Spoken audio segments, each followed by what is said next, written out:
Itong mochi ay nakalagay dito, meron siyang chicken, taurine, ayan yung cranberry extract, isa sa pinaka panlaban sa alam natin sa urinary tract health, sa urinary infection.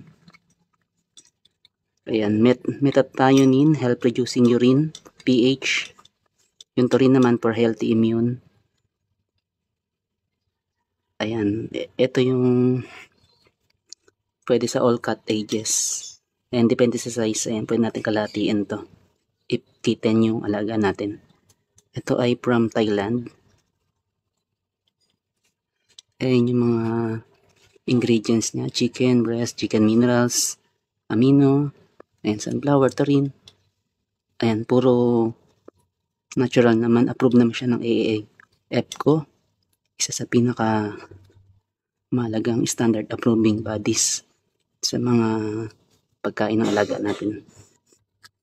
Ayan, yun lang guys. Ayan.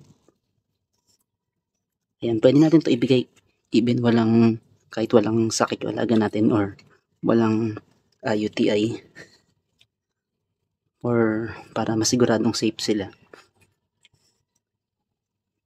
Hindi kagaya natin na kung kailan parang magkaka-UTI na sa alaga natin.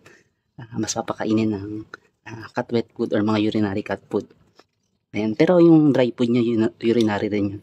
Yung special cat urinary.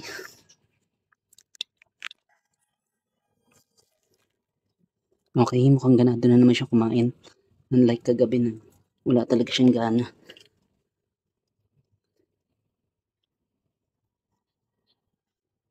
Ayan, siguro masarap nga to talagang.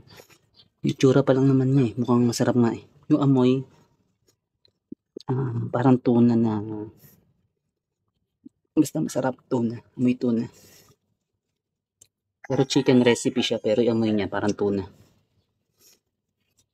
Maraming flavor tong mochi eh, pero ito yung kinuha natin pang urinary care dahil nga mukhang magkaka-UTI na naman siya. Ayan, no preservatives. Ayan, chicken recipe. Kaya gustong gusto niya, alam